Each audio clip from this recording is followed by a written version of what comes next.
mehribanım keven için.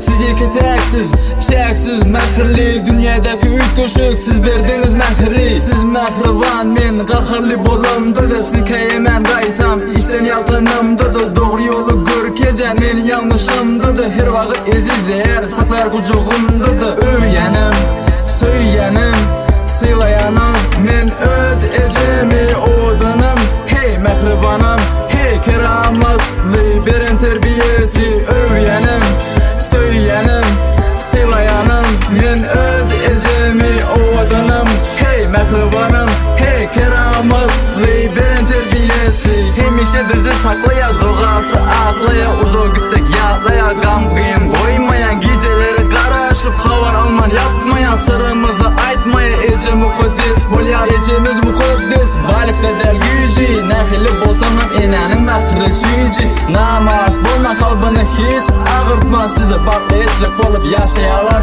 madam.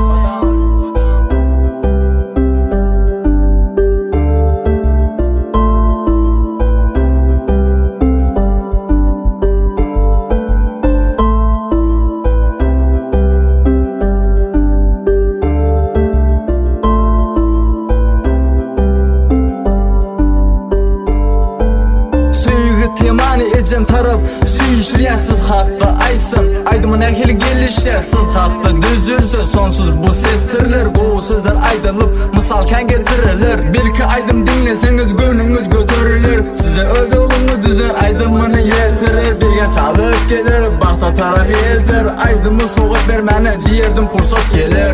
Öyenim, söyyenim, sıylayanım men öz ecemi odanım. Hey mehribanım, hey keramatli beren terbiyesi öyenim, söyyenim, sıylayanım men öz ecemi odanım.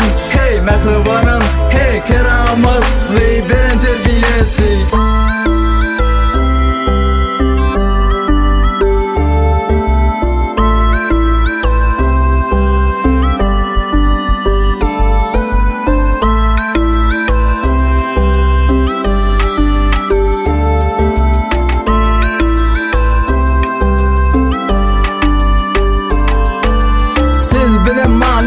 Bizim dünyamız siz sebeple geldik yaktı dünya biz. Kan kömek etti beren terbiyeniz, dine nesihat verip yaşlı öndeyeniz. Suyu hakta aydımlar aydilyaken yöne ece hatta seyrek duş gelyen. Atayına bu yıketek verilyen dünya kıyım günde bağlı günde yanına gelyen.